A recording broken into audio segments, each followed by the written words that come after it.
Hi, everybody. Thank you as people are filtering in. Thank you for joining us today. We're just going to take a couple more minutes to wait for the room to populate, and then we'll get started.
Bye, everybody. We'll get started in about less than a minute. Just going to wait for a couple more folks to join us.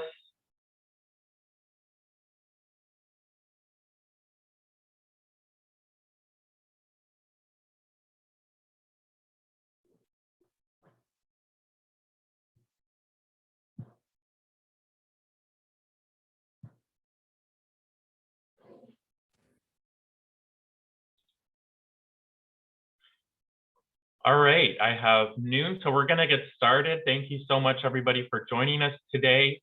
Our webinar topic for today is called Family First, Fostering Strength in At-Risk Families, with Dr. Patricia Lingley Potty from the Strongest Families Institute.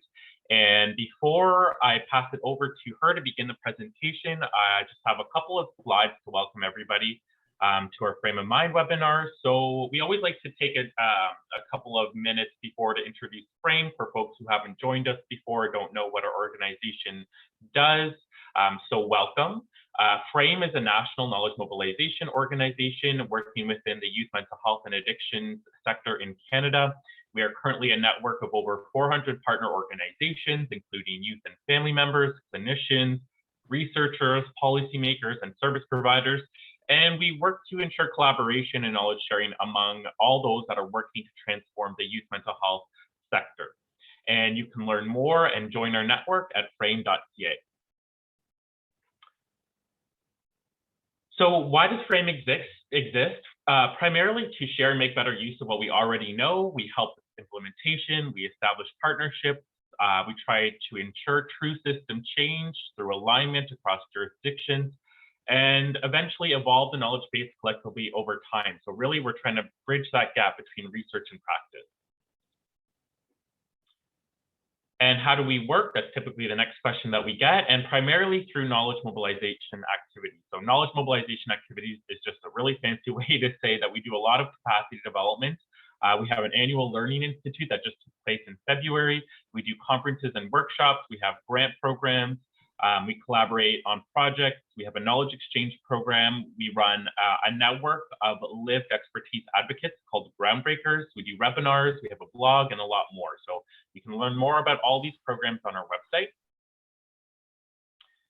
And why join Frayme? Primarily because it's free and it only takes a couple of seconds to do, but really our value to the system is rooted in our role as a convener and connector. So the richness of our network depends on those who are within it. So the more organizations, individuals that join our network, the more collaboration, partnerships we can establish, and the more we can work towards aligning the system across Canada. So if you are interested in joining Frayme, again, please head on over to our website, frayme.ca. You'll see a join the network button.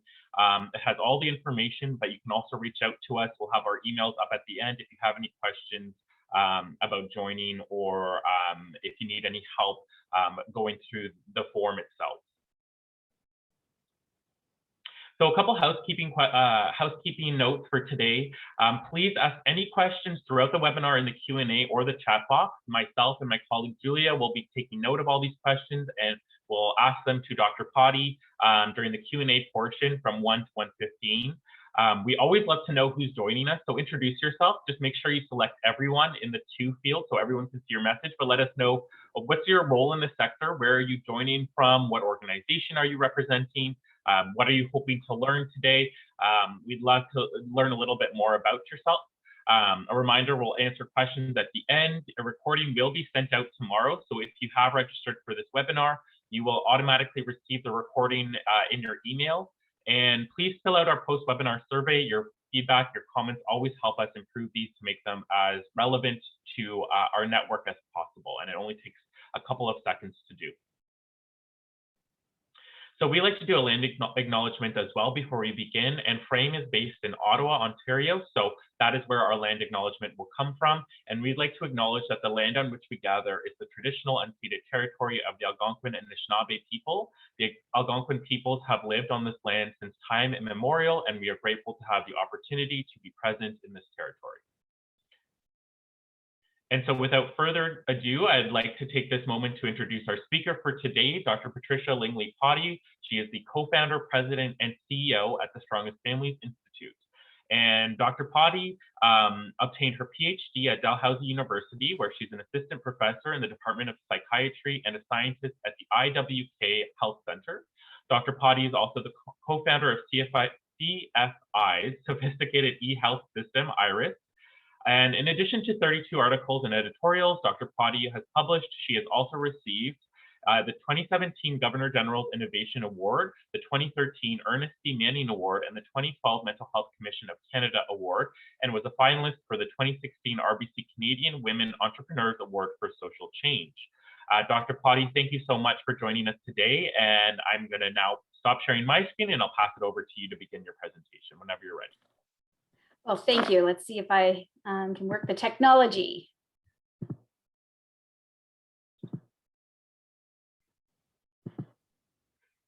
Okay, can you let me know if I should go back? If that, can you see it? We can see it and we can hear you, so all good. Well, that's fantastic.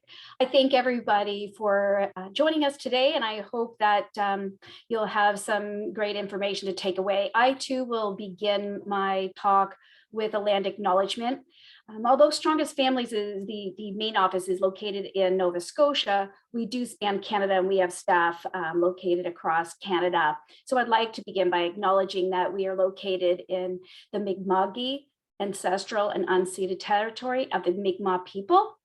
And I really appreciate that everybody has taken their time today to join us. And I thank you, Tamir, for the kind introduction. So I'll get right into the presentation. I'm really excited to provide the information about Strongest Families. If anybody's joining and you know about Strongest Families, I hope it's a really good refresher of what you know about us, and that you take away some information about some of the new innovation work that we're doing. I'll be doing an overview of Strongest Families, talking a little bit about our digital solution, IRIS, that is our sole proprietary software. I've been developing her for 20 years. She's pretty sophisticated. And I'll also show you some case examples and how we are able to help families at risk. And I'll introduce some of our innovation. So I look forward to some of your questions in the end of the presentation. So as we all know, children and youth are quite impacted by mental health issues. And we know that pre-COVID, almost 20% of the population will develop or may develop a mental health disorder along the line. We also know that we have a great opportunity to catch these mental health issues like behavior issues, anxiety issues, depression issues, really quite early in childhood and adolescence. So it gives us a really good opportunity to get that in there early and prevent downstream effects. Now, since COVID, we also know that COVID has really impacted all of us. Everybody's been impacted by COVID in some way. And in fact, we know that COVID has had more of an impact, particularly on our marginalized populations and parents with children, especially those children who have neurodevelopmental disorders. And so now more than ever, with the system really bogged down and knowing that the COVID impacts will be around for a long time, we really need to think outside the box, thinking about different ways of delivering interventions so that we can get help to families when and where they need it, and quickly in a timely manner to prevent problems from escalating and causing more impairment. Now, this concept also is the approach we took 20 years ago. I joined Dr. Patrick McGraw 20 odd years ago now, and that's exactly what we tried to do, is think outside the box, do an evaluation of the existing system, the traditional system, address how we can impact the wait lists and the wait times for child and family mental health. And so with that, over the years, we were able to develop this very innovative system of care that is all digital, but it also is telephone based. And so the Strongest Families Institute was grounded in 20 years of social science research. Now, to date, it's probably about 21 years. We've run multiple clinical trials, not just in Canada, but also in Finland. And so what we see is our programs are very generalizable. Co-design is an underlying tenet of Strongest Families since the beginning of time, really. And we do have a few publications that you might be interested in, and feel free to email us if you would like the citation list. So we have been acknowledged, and we are so grateful for the acknowledgement of many different national awards recognizing our social innovation and our impacts. And we also are completely bilingual, French and English. One of our compelling fundamentals too is the fact that we're data driven. We use validated tools to make sure that the quality of our care is maintained, and I will share with you some of our outcome measurements. This was a very important approach for us, to design a system of care that would remove the barriers that families experience with the traditional system. So you can imagine 20 years ago, this was very, very innovative. And so what we wanted to make sure of is that we delivered the care in a way that was easily accessible, easy to understand, and highly effective. And so we wanted to deliver programs to families in the comfort and privacy of their own home, at times convenient to them. This is not about my staff's time and availability. They are hired to be flexible for the families. And so what that means is families can select their preferred time of day or night for their telephone coaching support. So there's a few ways in which we deliver our services. Traditionally, Strongest Families delivers services through handbooks and telephone coaching, because we've been dealing with a lot of remote and rural areas. And we wanted to make sure that although we were wanting to design a very robust digital e-mental health system, we still wanted to make sure we bridge the digital divide. My family is from the country, and high-speed internet is still sometimes a difficulty in some of those areas. And so we really wanted to make sure that, and there's also a preference. Sometimes people are still wanting handbooks to refer to, even if they are accessing our services online. So we wanted it to be very holistic in that approach. The other thing that we take great care to do is customizing our care to meet the family's needs, their situation. So our staff are highly trained in customization for our military families. We do have a military division. Families who have children with neurodevelopmental disorders, our Indigenous populations, our LGBT populations. And so it's very diversified, and we want to make sure that that competency training is there so that we can customize it so that it's specifically meeting the needs of our users. We also maintain our quality standard by recording our calls, and we do quality assurance checks to just make sure that the fidelity of our program is in place. And we've been shown to be very scalable. At this stage, as a nonprofit, we're just celebrating our 10th year anniversary, actually. So we've been a nonprofit for 20 years. The first 10 years, we really focused on our research and development and dissemination. And now, 10 years later, we're reaching about 13,000 Canadians, and we have the ability to continue to scale and expand. And so we often have helped with various provincial wait lists. And you can ask me more questions about that if you're interested. I'm not going to get into too much about Iris, but Iris is the core of everything we do. So our staff log on to Iris every single day. She's a workflow management system so that our staff know exactly what they're doing at any point in the day. She also has a user interface that's very engaging and interactive, and it's based on smart technology. And Iris also customizes the care to meet the client's needs. So if they are presenting with, say, neurodevelopmental disorder, then the content will pull in some specific examples around the client's situation. And so it's not just a bunch of PDFs thrown up, it is a very prescribed program and process to make sure that we're equipping people with skills to match those skills to the problems they're having and see those problems to resolution. And that's likely why we have such strong impacts. In fact, our research has shown that our skill-based programs that are spanning about 5 months, it's based on cognitive behavioral therapy approach. And we actually have shown in our randomized trials that we overcome diagnosable disorders. So although we have this beautiful e-mental health platform that's interactive and engaging, we also have a fully integrated companion app. And the neat thing about this companion app is it gives clients that opportunity to have the skills on the go.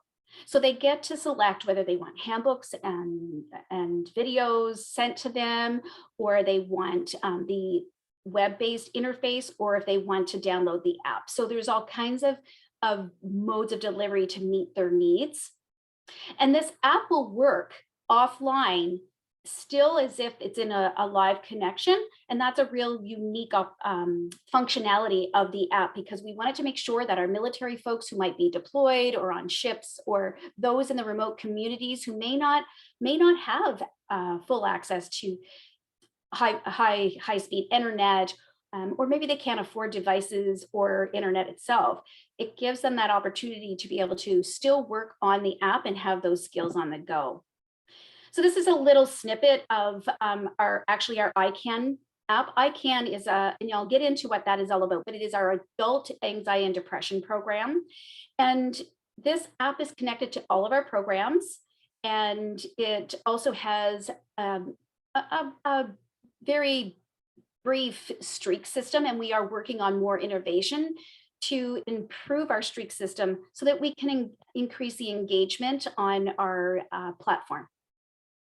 So this app is absolutely available to any of our registered families if they want to download it.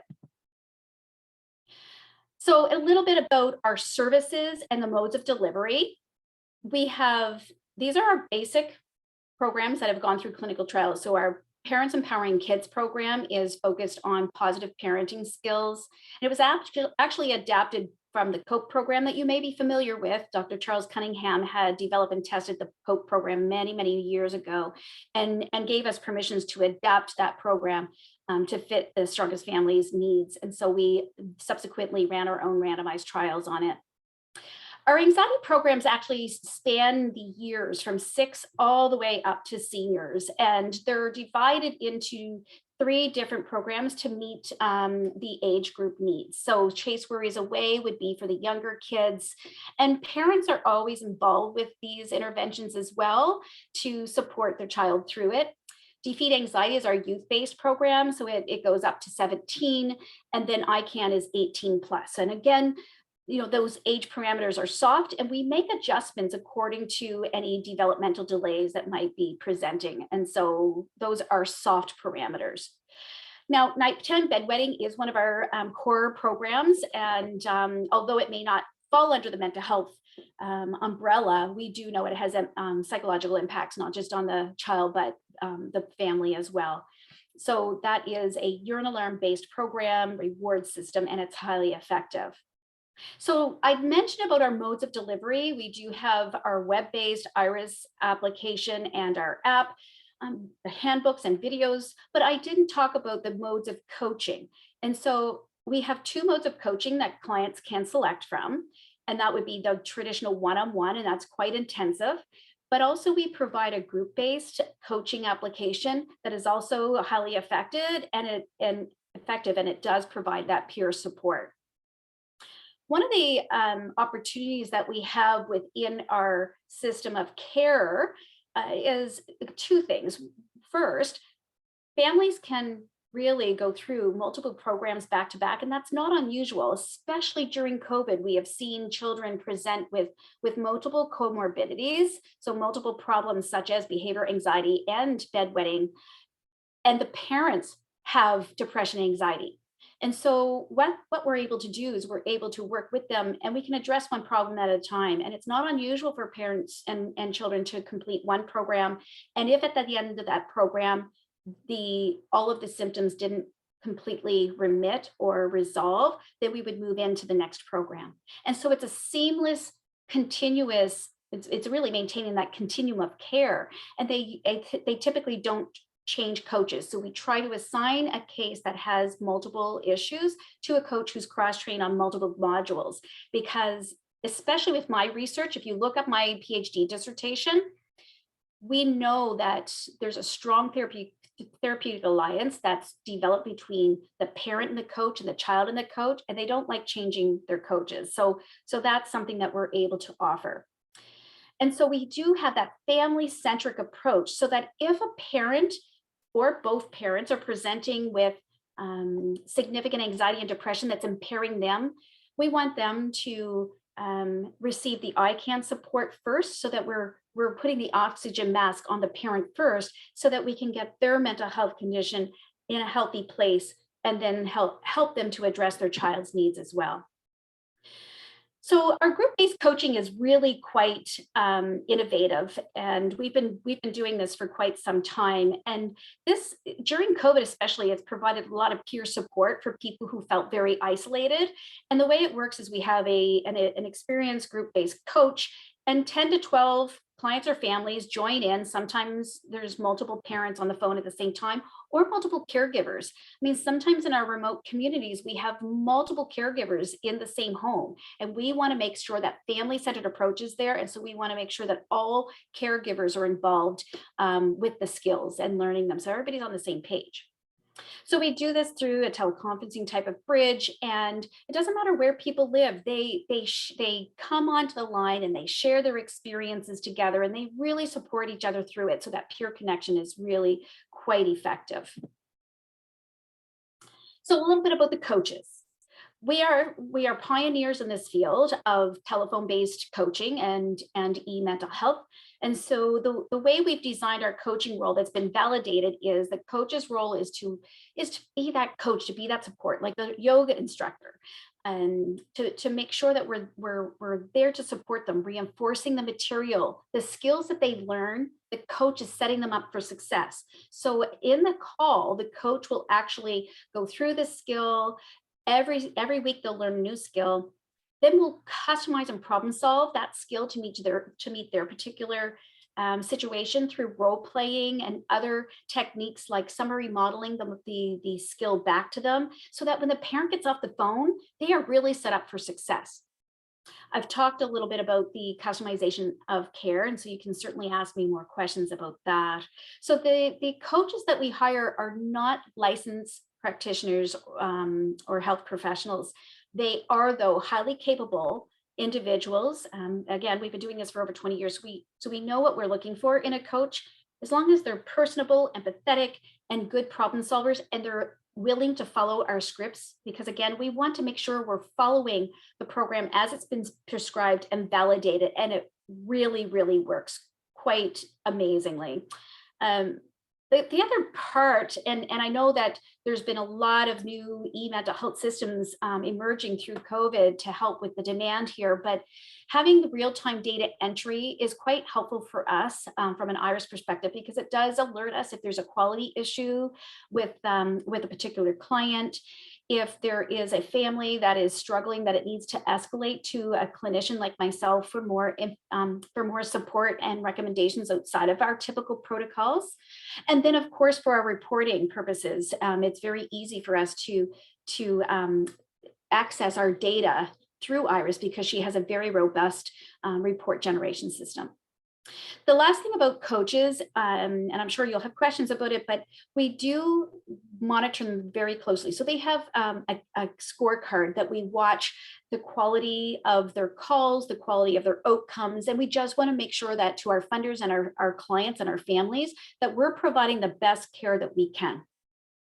The other aspect about coaches is with COVID, although we were providing some virtual coaching outside of Nova Scotia for many years, this really gave us the opportunity to expand into other provinces and provide jobs there, and also help us with some of the time differences that we often are challenged with. So a little bit about a COVID response. You can imagine we were one of the key existing mental health systems back when COVID came upon us. And so we had to really quickly pivot and adapt our programming to really be modified to address the impacts that our families were experiencing. And so we took great care to quickly update those programs with the appropriate recommendations for any of the impacts that people are experiencing: social isolation, homeschooling, difficulties wearing masks, committing to wearing masks, that type of thing, and more. And so all of those skill adaptations, we were wondering if the impacts of COVID would impact our outcomes and the experience the clients were experiencing. But in fact, our outcomes continued to stay strong. And I think it's because of our early recognition that we needed to pivot very quickly. We also were able to help other organizations out who didn't have virtual care set up. And so that was a really good opportunity for us to expand our reach to other people and help support them. So let's move into some of the outcomes. I have a large sample that I'm showing right now. As you can see, our outcome success rate is extremely strong, but that really maps onto some of our research too, that we've been shown to overcome mental health diagnoses within 5 months. That's pretty compelling.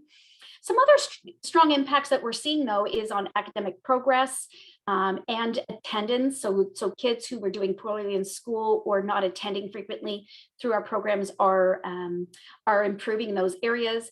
We see that our parenting program that's focused on increasing pro-social behavior is highly effective in decreasing those bullying impacts, as well as the reverse for our anxiety program. Equipping them with skills gives them confidence and they don't feel as victimized. We see strong impacts as a family on family functioning and parental mood just with our pediatric programs, and that's not even necessarily taking into consideration our Icann program that we deliver to some parents. Our attrition rate is always consistently below 10%. And the majority of our clients, when they access and engage in coaching services, they complete most of the program, the full program. And I think their attrition rate, it's very much lower than traditional clinic attrition rates, but it's likely because we're making it very accessible for families after hours. And as you can see, very high client satisfaction in the overall service that we're providing. Some other fun facts, and I really like to splice our data and look at this every year, and consistently every year, regardless of how I splice the data, I see that about 30% of the populations that engage in coaching services and complete our programs have an average annual income of less than $30,000. And some of them that have come across my desk actually have children and they're living on $10,000 or $15,000 a year. And I'm completely humbled by the fact that they are coming into our program, they're learning these skills and they're changing the trajectory for their children.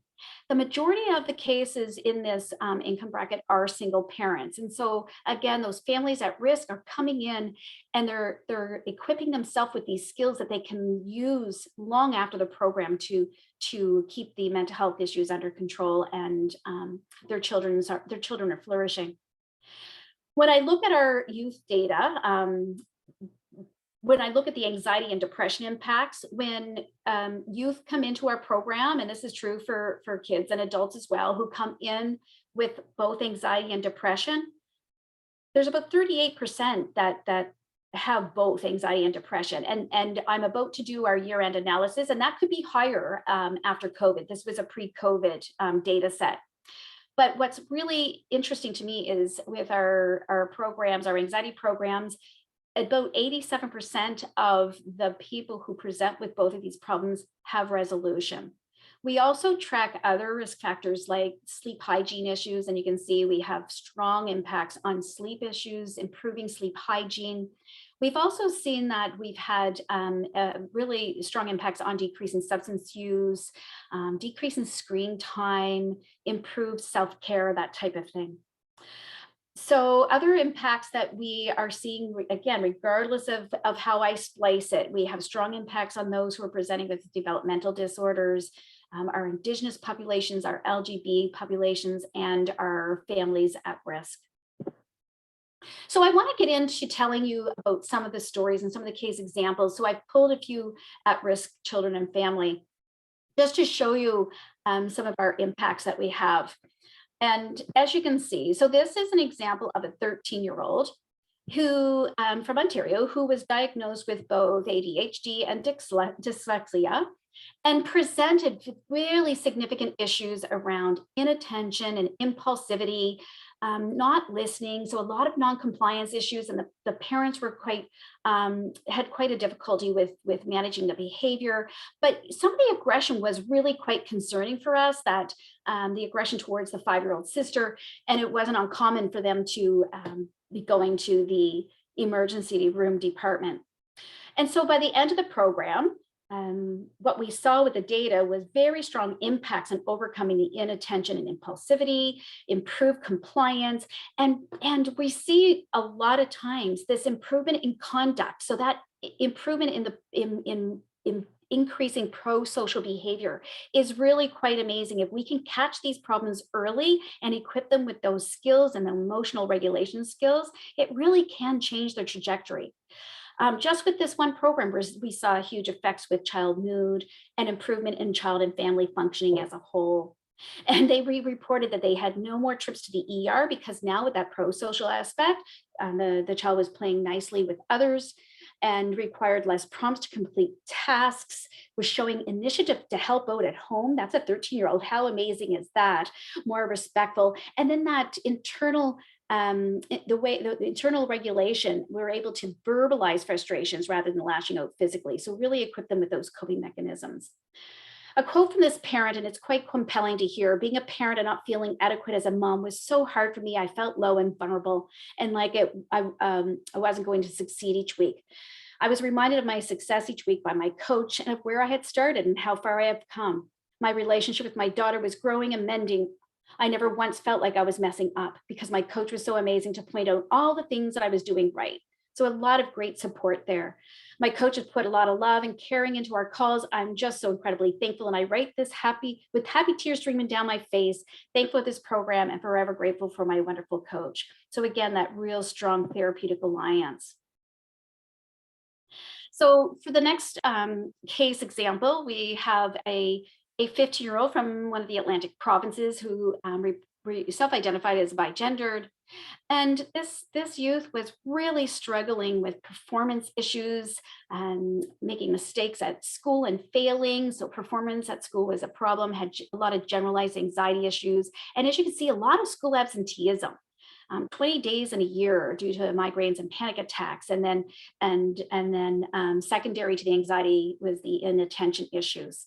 And so at the end of the program, and you can go ahead and read the quote as I'm reviewing some of the impacts, but improvement in generalized anxiety, peer relations, isn't that wonderful, school performance, and just overall global functioning. And what we see often is this renewed gained confidence with our kids and our youth. So, and that leads to increased participation in the classroom, improved grades. This youth was actually attending school on a regular basis, as you can see, attending daily. That's a huge shift. Now, this youth had been living with the grandmom because of the parents were not very open and welcoming of the bigender situation, but with that confidence that was built, the relationship was being mended at the time at the end of our program, which is just really quite amazing. So let's talk a little bit about our neurodiverse kids. And we know that there's a good percentage of the population in Canada between 4 and 14 who have a neurodevelopmental disorder of some sort.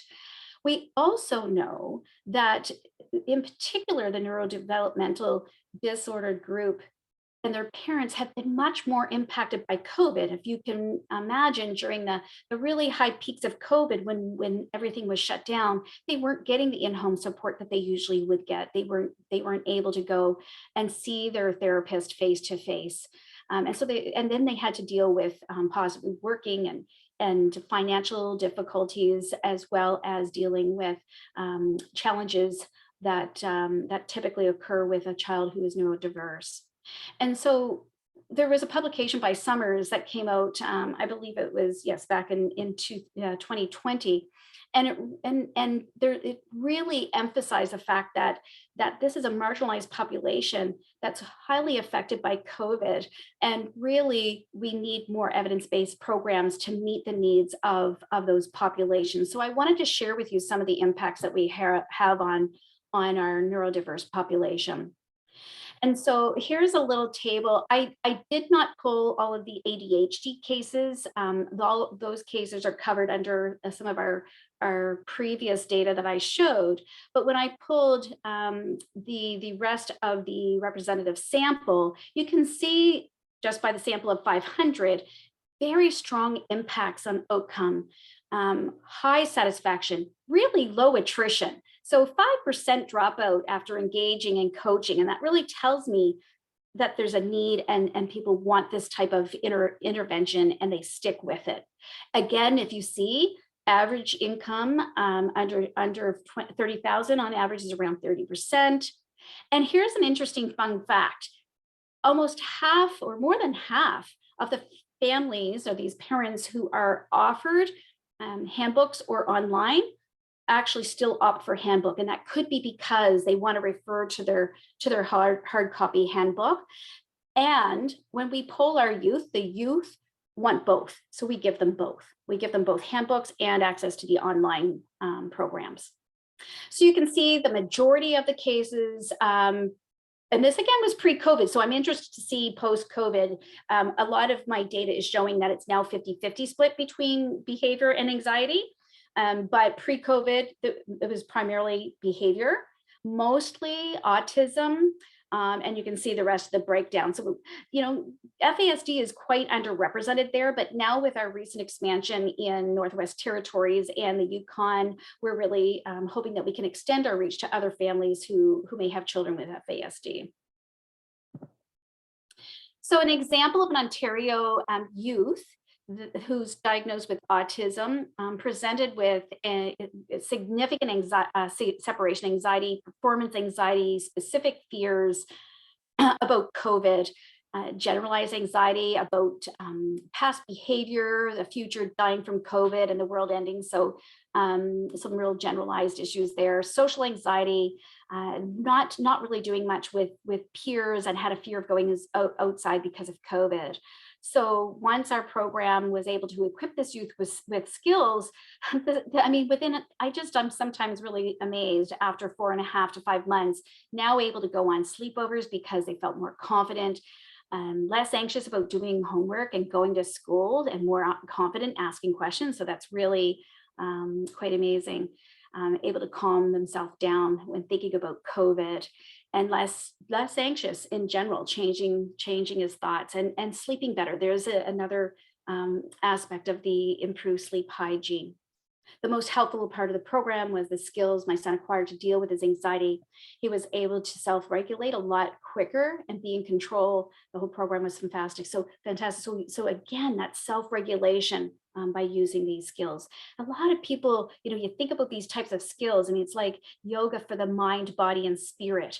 And these skills, including self-care, we're a huge proponent on self-care, not just for our adult clients, but to teach our children and our youth how important self-care is at an early age. And here's an example of a Alberta client in foster care. This child had been subject to quite a bit of abuse, including sexual abuse, and is diagnosed with FASD.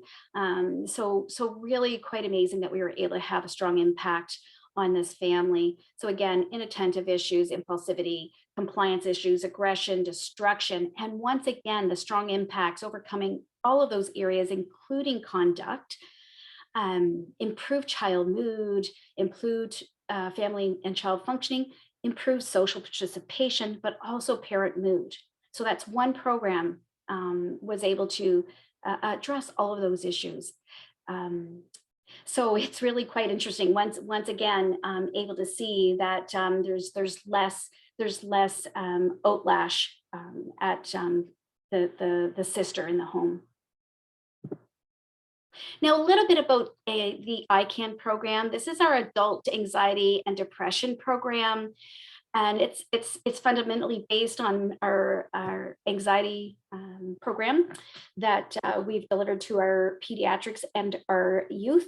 It was co-funded by the Newfoundland government because there was a huge need in extending these effective validated services for families and parents who are struggling, and adults. And so this is where we have that family-centric approach. We can help parents and support their needs if that's what we need to do first, and get that under control so they can then help their child.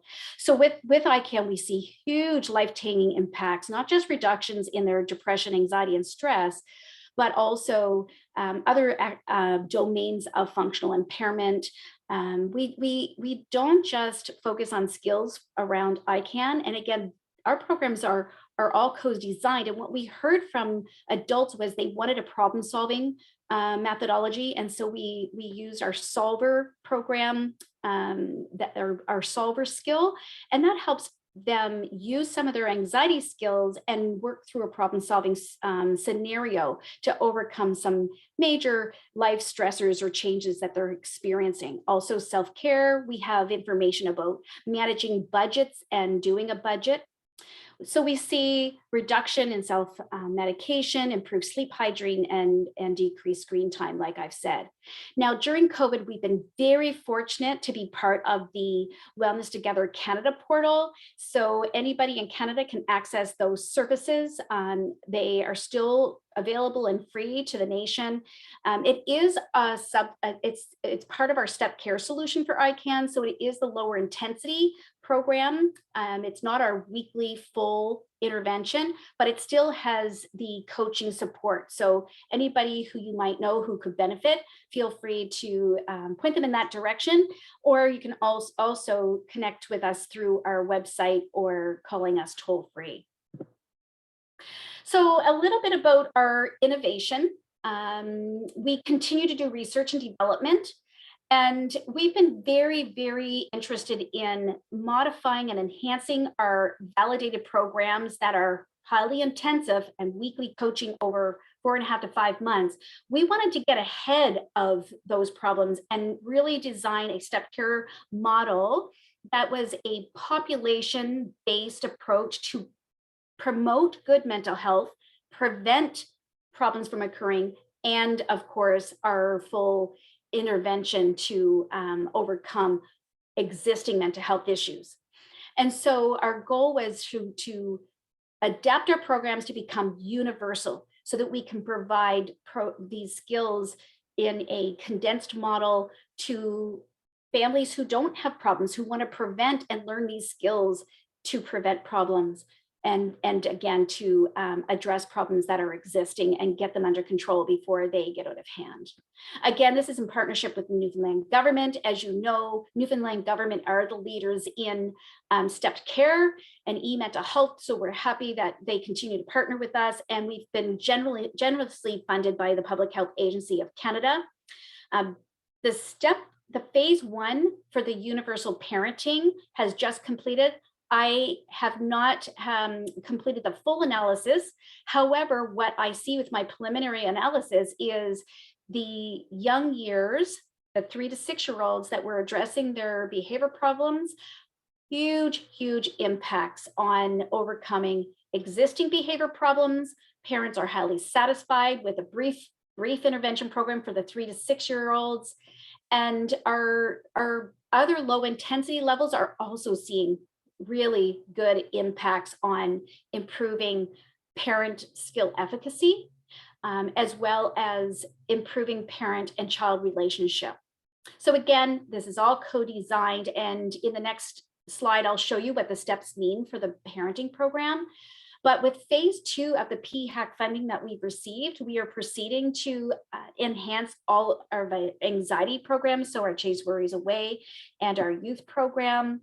We'll then be expanding our parenting stepped care model to the older cohort, so 7 and up, with a few minor adaptations.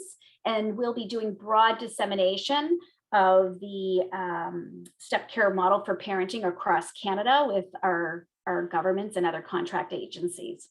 Some of the other fun research and development areas that we're working on is, and this is a huge need right now, is looking at PTSD focused programs for our families and children. And so we're working on a few applications to design validated programs and validate our programs to address some of those problems, especially for families in the military realm and the veteran realm who may be suffering quite significantly from PTSD, and that translation into the impacts on the family and children. So we really want to take a holistic approach with addressing the impacts of PTSD. So here's an example of some of the levels in our step care model. Again, level 4 is our traditional, very intensive weekly coaching program. And that's going to be targeting those who have really significant problems with significant impairment. Level 3 is right now for the 3 to 6-year-olds. And it's a subset of our core fundamental skills. Plus we provide weekly coaching over about a 2-month period. And then the level 2 is more of a drop-in based coaching. So parents and families have unlimited access to our programs once they engage in our programs. And then they would have unlimited access to the coaching calls that they can drop in at any time, really. Then level 1 is mostly self-mediated. And so those who do self-mediated, it's unlimited access to our skills. A lot of e-coaching is involved so that they still get some level of coaching, and then they can still drop into the level 2 calls at any time that they want. And again, we'll be working on a similar stepped care model for anxiety program. And we have our Icann program close to completion for these levels. And again, as I mentioned, the Wellness Together Canada portal, it has about 3 of these levels. And then in other areas of Canada, we have our full Icann program available. And just a huge overview of some of our funders and our donors. So we really do span Canada. And here are some of the areas that we are in. So provincially and territorially, we are freely available to all 4 Atlantic provinces, Manitoba, Northwest Territories, and the Yukon. And how to get referred to our program, you know, the unfortunate part about some of the contracts is they vary. And so it really depended on the needs of the government or our funders. And so going to our website to see how to refer in those particular areas is helpful, but you can always just pick up the phone and call us or send a contact email through to us, and then we can help facilitate a referral in those areas. We have 3 national programs, so any military or veteran family in Canada can be referred to us. Again, it's, call us or email us. The Wellness Together Canada portal, I have already mentioned. We have other scattered contracts throughout Canada, so we are working closely with various governments. And so you can check in with us at any time to see if we've expanded our reach. Follow us on our social media channels, because if we are fortunate to get other government contracts or funding in other areas, we do typically advertise that through our social media channels and add it to our website. So we've held a contract with Alberta, Calgary, and Edmonton zones through Alberta Health Services for many, many years now. And so anybody living in those regions can have access to our programs. We have various primary care networks there on board. In Ontario, we have about 14 of the 32 lead agencies with contracts. And so again, that you can look at our website or email us about which particular lead agencies we are involved with. In Saskatchewan, we have a contract to help and outreach to those very remote communities that are only accessible by ice roads. And so again, we have a large list of those northern communities that we help. We have one small contract in Quebec, in the Montreal Island area, and another small one in Penticton in BC. So that concludes the main part of my presentation. I'm really excited to hear about any questions that you might have to ask me. But as I presented, the Strongest Families system of care is a made in Canada solution. It's highly effective, highly validated. It's family centric, which is so critically important, and customized to meet the needs of our families and our children and youth that we're servicing. Strong outcomes, highly accepted. One thing I didn't touch on is the complement to the existing system. And as I had mentioned, we're very, very attuned to maintaining that continuum of care. And so the way we work with our funders is our goal is to take as many people off the wait list or who aren't really highly complex and need a specialist or an experienced clinician to help them. We can equip them with the skills first, and maybe they need a bit more after our program. And what we do is, if at the end of our program we find out that the family may need a bit more beyond our program, maybe it's family counseling or something that's outside of the parameters of what we have provided, we actually make the connection back to the agencies that we are connected with so that we can maintain the continuum of care together. So we can really complement the system that way by decreasing wait lists and wait times, providing really valuable skills, even if they do need something more beyond us.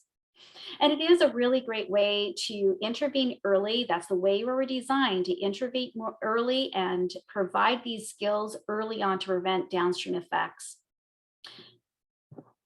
So I'm really excited and looking forward to some of your questions.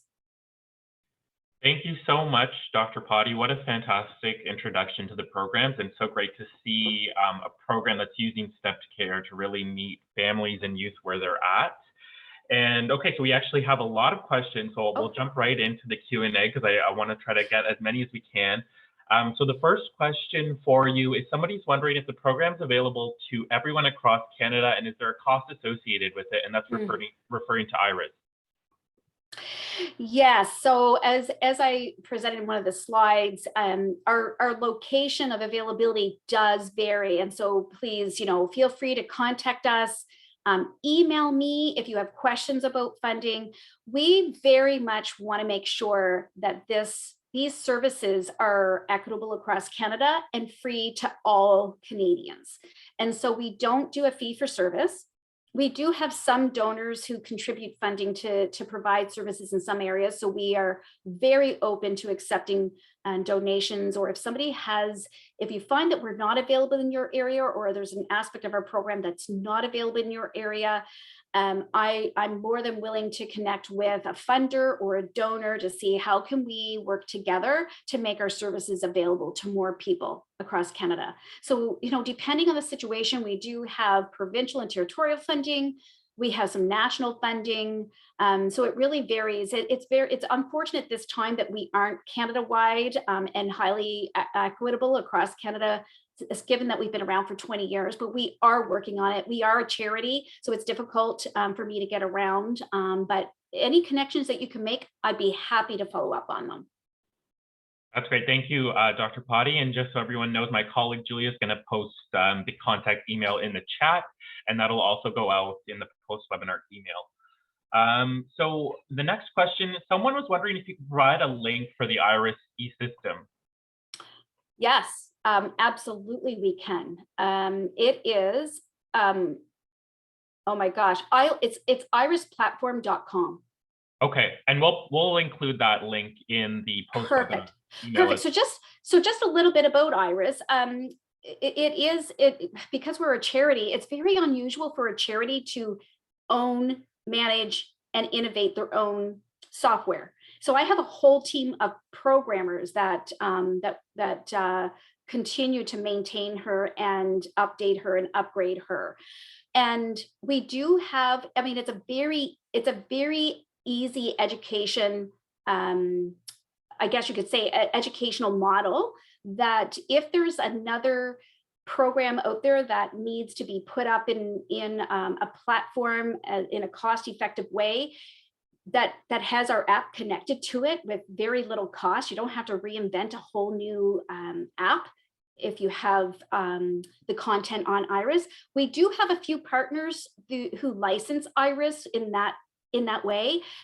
Unfortunately, I'm not, because I'm so focused on getting our core services out to as many Canadians as we can, I'm not marketing IRIS as much as I probably should as an application that can be licensed. So we do have a group in Edmonton who has their educational program hosted on IRIS. And then we also have a group in Spain, believe it or not, that has licenses on IRIS, and a few scattered ones from Nova Scotia. So I'll just leave it at that, and feel free to contact us. Great, thank you. I love that you refer to IRIS as her with the pronouns. Well, yeah. Personalizes it a bit more. So our next question is, how do your coaches build relationships with children and families in a virtual environment? Very good question. Yeah, that is such a great question. And believe me, way back 20 years ago, when we first started this, and a lot of my colleagues said, Trish, how are you going to get children 6 years old to open up to a stranger on the phone without being face to face, and adults? But boy, I tell you, it really has worked. And again, if you look at my PhD dissertation, there's about 5 publications in there that's all related to the distance client's experience. And we worked really hard on our training program for coaches, to be empathetic, to have that warm voice, to be an active listener. And what we found in our research is, especially adults, really didn't want to be visually seen. That visual anonymity, what they told us in our research, was it allowed them to disclose more truthful information because there was no judgment. They could cry if they wanted to during their session with the coach, and there'd be no judgment. The coach couldn't see them. The coach also, especially in remote regions, if the coach actually lived there, they wouldn't be able to identify them walking down the street or running into them in the mall. So really strong therapeutic alliance. Children is the same with children. They have no problem getting on the phone talking to the coach. Now, on occasion, there are, of course, some children and youth with anxiety who are afraid to get on the phone. So what we do is we work with the parent on a speakerphone. That coach is calling every week, and within a few weeks, the child's engaging because the voice is familiar, and they know that it's a non-threatening environment, non-judgmental environment. It's interesting because kids sometimes will ask for the coach to go on screen, and we can do that if that's what they want. But most people haven't requested it. Even in the context of COVID, where there's more virtual screen time, we're still not getting that many families or clients asking for that screen time. So, you know, it's really their choice. But it's that problem solving and support, I think, that the coach is doing too to strengthen that therapeutic alliance. We do measure therapeutic alliance because it may happen occasionally, maybe once in a couple of years, that it's not a good match between the coach and the client. They're just not, you know, establishing that close connection, and it's so important. And if they prefer to change coaches, we give them that option to do so. So we try to monitor that as well, so that we can make sure that the therapeutic alliance is there and solid. Great, thank you. And for folks' awareness, the link to the IRIS platform, Julia has posted that in the chat, as well as Dr. Potty's email. So the next question, somebody's wondering, have any longitudinal studies been completed that show how long outcome success is maintained? Fantastic question. So in our service program, and that's what I primarily presented to you, the services that we provide government, there's been little interest to extend our measurement beyond the end of intervention. We are looking at including follow-up longitudinal evaluations in our service program through our step care process, and that's being developed. However, talking about our research, we've had at least, I'm going to say at least 2 clinical trials. There might be another one that has measured out about 2 years. And what we've seen in those trials is the effects are maintained at least 2 years out. Now, interestingly enough, anecdotally, we have clients, especially in our 10th year right now, we have clients who access our services years ago. I'm recalling I think it was a 5-year-old. Well, it was a 5-year-old because he's 15 now, from Alberta. And this is an example of a family who went through, I believe, 2 of our programs back to back, and they called themselves the Strongest Families family. He actually, and you can watch on our social media, I believe he's sharing his story. And he's still practicing his skills to this day. He's 15, and he anecdotally, we're hearing it from a lot of people, whether of all ages, that they're still using our skills long term and with good impacts. Wow, that's amazing. So he started the program when he was 5, and he's still using them at 15. Yep. That's incredible. Mm-hmm.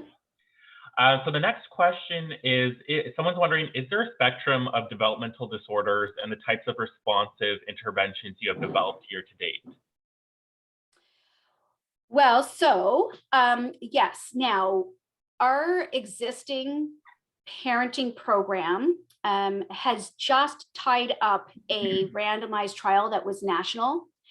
We ran it over, I think it was about 4 or 5 years, and it was specifically, the content was specifically updated through co-design to be more specifically targeting neurodevelopmental disorders. So we had a lot of extra information in that program. It is not ready for dissemination, and that is actually another piece of what we're looking at doing. Is we're actively looking for funding to move it from research to service. Okay, so that's part of what we do, is we engage with other researchers internationally, really, on research applications, other programs that want to be developed and tested.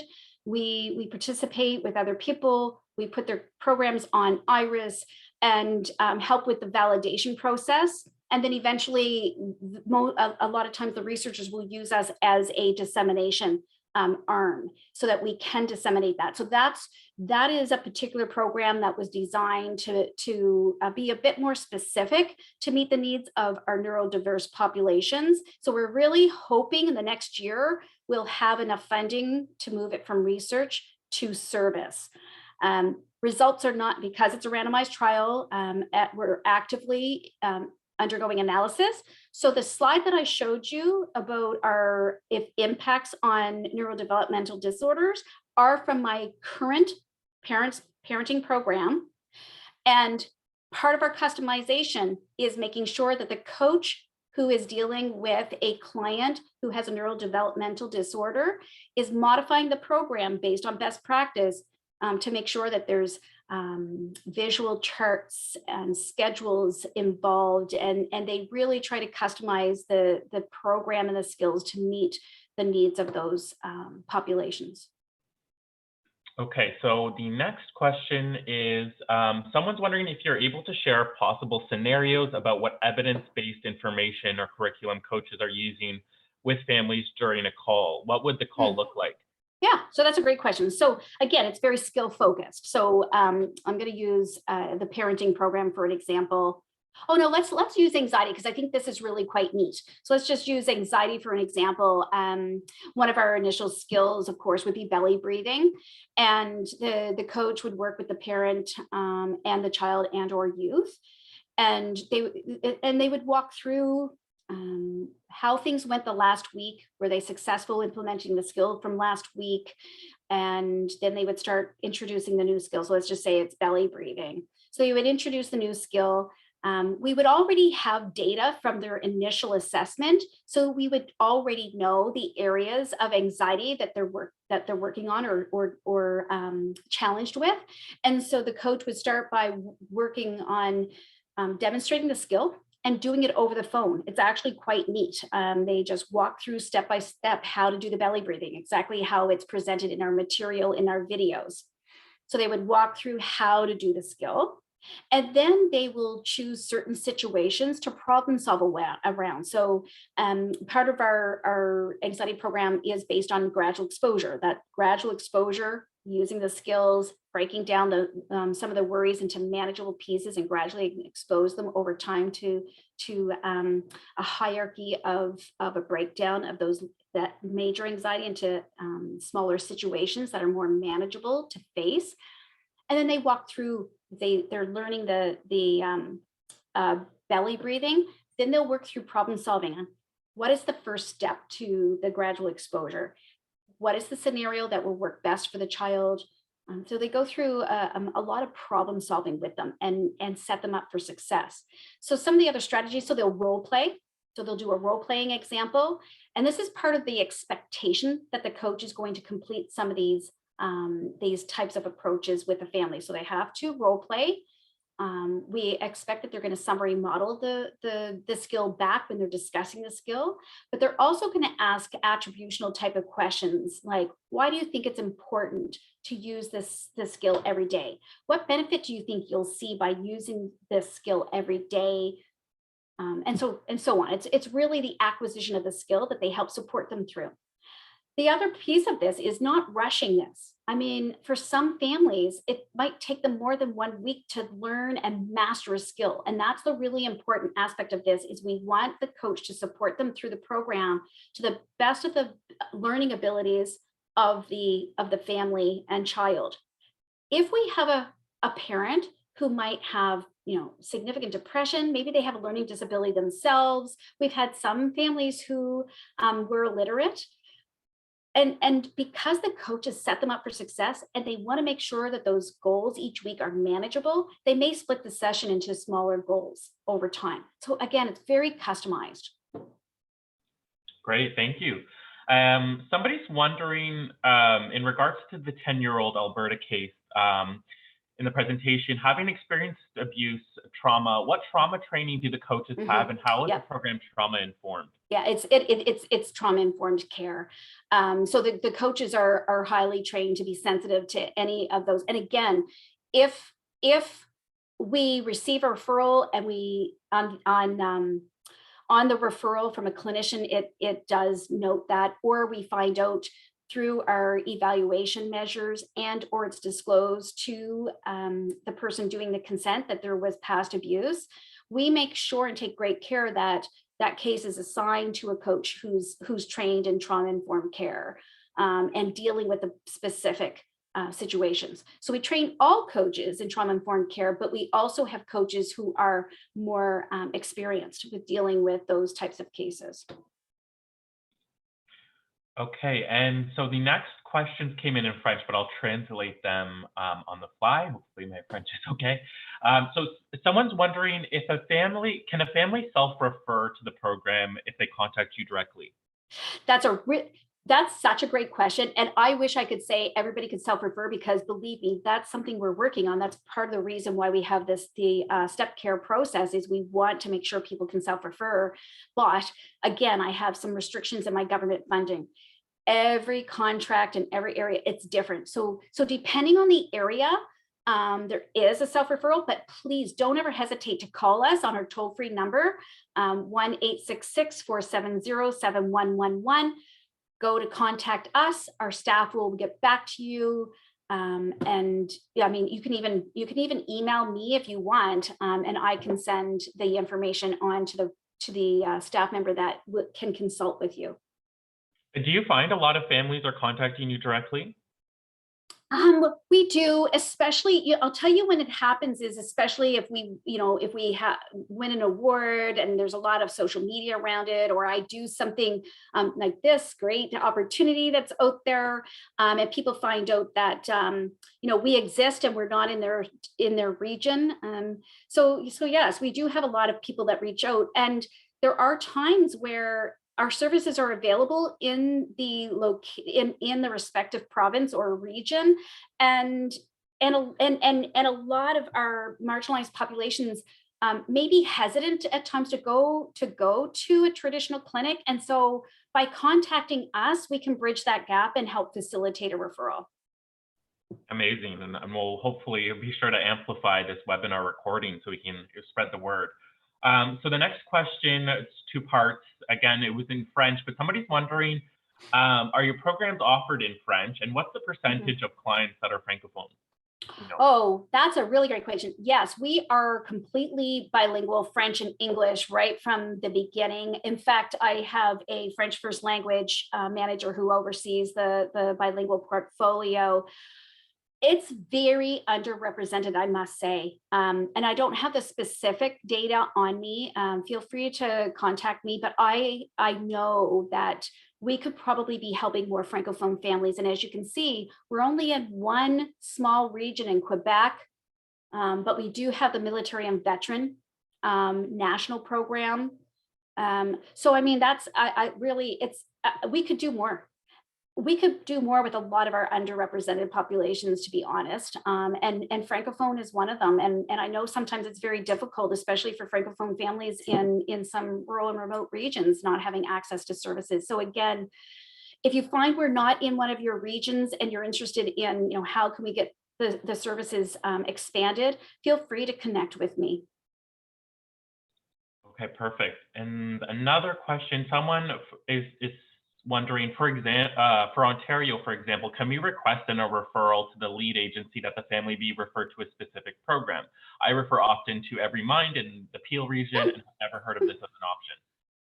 Oh, in fact, that's interesting to me. Peel Children's Center, now Every Mind, has been, actually, they've been involved with our program since almost the beginning, 20 odd years ago. Their executive director and one of the leads, Kathy Dow-Jarvie, have been very involved with us, and our services are openly available there. So I mean, if anybody in that region or other lead agency regions mention that they want a specific referral, I'm sure those agencies would be more than happy to send the referral along to us. All right, perfect. And somebody's wondering, I'm sorry if you covered this already, if we wanted to refer people to the services from the Thunder Bay area, is there a way to do that? I read on your website that Firefly covers Northwestern Ontario, but that organization is about 5 hours away from Thunder Bay. Yeah. Wow, I'm working on it. We used to have services available in Thunder Bay a few years back, and the funding didn't continue. I have a very strong relationship with Lakehead and Delico through Dr. Christopher Musquash. We did our PhD programs together, and we're working on it. It's not there yet, but I would love to be able to have the opportunity to expand there. All right, and somebody's wondering, are the data and outcome tools available to share and utilize? So the actual outcome measures, what type one, what we use. Yeah, I think this is relating to the outcome measures. Yeah, so some of the outcome measures, the validated tools that we're using, I'm just going to off the top of my head name them. So we use the SDQ, the Strengths and Difficulties Questionnaire. We use the SPIT, so that's more behavior focused and screening for risk of mental health disorders. We use the SPENS for anxiety. We use something that's called a PAFIS. It's a parenting and family focused impairment tool. We use the DAS-21 Depression, Anxiety, and Stress Index for screening for depression, anxiety for parents. Those are the ones off the top of my head that we use. Okay, and are those okay? So those are available to use. Well, available to use. I'm not sure what the context. And again, whoever asked the question can connect with me. They're embedded within IRIS for pre and post measures. So part of the step care model that I didn't talk about was our e-triaging methodology that's incorporated into IRIS. And so those who want to access our online services, they go through the online measures, or we do a telephone administration over the phone for those who don't want to use online. So we have both options available. And so it's a very automated process. So they go through and complete it online or over the phone, and then it's in IRIS and it kicks back the score, makes a recommendation to what level of intensity best matches their presentation of symptomology. Okay, thank you for that. However, I will add though, IRIS is designed, and I've done this before for research projects, that if somebody wanted to use pre and post measures through IRIS, I mean, that's also, IRIS can be hived off in different ways to serve different purposes. And if you go on to the website, you'll see that there's different purposes that can be served through our platform. Okay, perfect.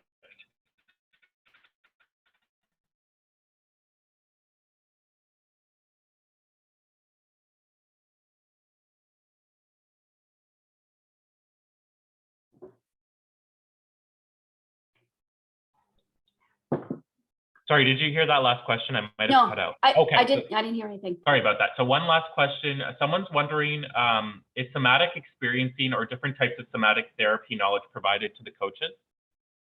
Well, so if we're talking to some of the somatic complaints that come about as part of the syndrome under anxiety and depression, so headaches and belly pains and that type of thing, we